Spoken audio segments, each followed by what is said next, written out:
Hey guys, how you going? Hope you're all doing very well. This evening I'm going to be doing yet another movie review, so hopefully you find this one interesting. This movie is a joint venture between the UK and the USA, English language, released in the year 2021, directed by Rob Savage, and this film is called Dashcam.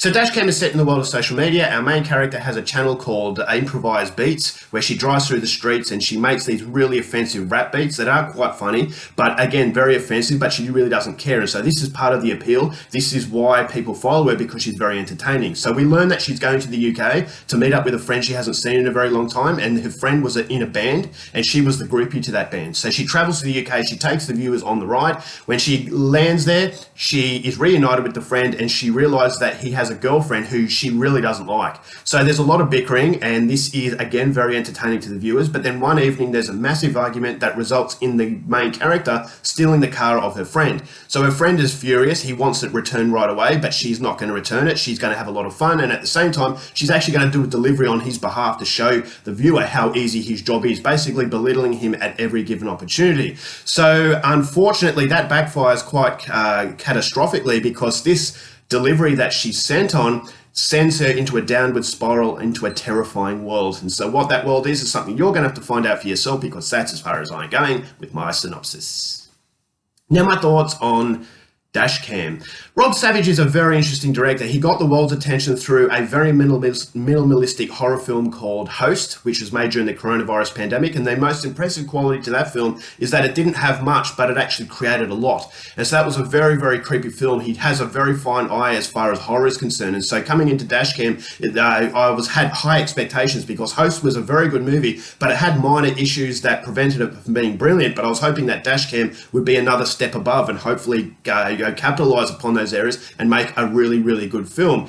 And after finally watching Dashcam, I know this movie had a lot of praise, but I will say that it left a very funny feeling inside me. I actually felt as though I liked the movie and I disliked the movie at the same time, because there's qualities that I absolutely loved, but there was one strong quality that really brought the film down, and I'm not quite sure why the director went down this path, and that's something I'll explain a little bit later. But what I really liked about Dashcam was the intensity to the ferocity that the movie has. This movie does not let up. It actually reminded me of the Spanish classic Wreck, where it was balls to the wall crazy, it was hitting you from all directions, and you become disorientated because it's so fast paced. And so it leaves you on the edge of your seat. It feels like a car where the brakes have broken and you're just going down a massive hill. And so I felt as though the continuity was absolutely fantastic, and it knows exactly what it is. This is a director who's very self-aware. He knows what he has and he knows what he doesn't have. And what he doesn't have is that character development. And so you want to go on that situational horror ride. And that horror ride I thought was absolutely fantastically paced, because it is allowing you to go on that ride, but you never feel as though it's outstaying its welcome. So it never lets up as far as that consistency is concerned. So it's a very frequently haunting film, and I thought the atmosphere was very creepy. There were some set pieces that I thought were expertly handled. It's a very brutal film, not only from the ferocity of the pacing, but also the bloodiness. I thought there were some very gory moments that were a welcome surprise,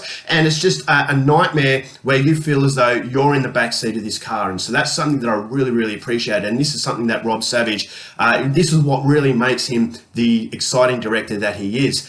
But unfortunately, the problem that I had with this movie was the fact that the main character was so unlikable. Now, I'm not sure why this director went down this path, and it gave me the impression that he's kind of making a political statement, because this main character has political views that I felt as though this was venting the frustration of the director, saying that people on this side of the fence are bad people. And the reason why I come up with that conclusion is because she's so unlikable. And she's going through these horrifying moments, and her reactions to these events just made her very caricature. It didn't really feel as though it was a real person.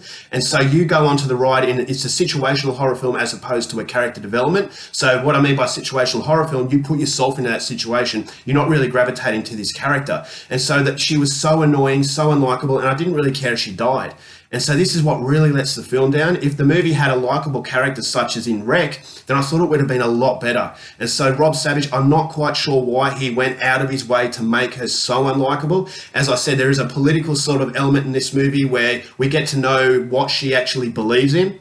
She goes through all these conspiracy theories, and I just thought as though it stuck out like a sore thumb, and it really dampened the enjoyment quite considerably, because if you had a likeable person, that fear factor would be elevated, because not only is it a situational horror film, but it's also a horror film where you can actually feel fear for someone else. So unfortunately, that is what prevented it from being a great film. But if you are a fan of found footage, as I said, that ferocity and intensity that the movie has is just a really dark and nasty movie. There's some really cruel moments, and as I said, it doesn't let up and doesn't let you catch your breath. So it sounds like your cup of tea. Go out there and see it. I thought as though it should have been a lot better than it was, but it's still a very serviceable horror film, and I'm going to give Dashcam 3 stars.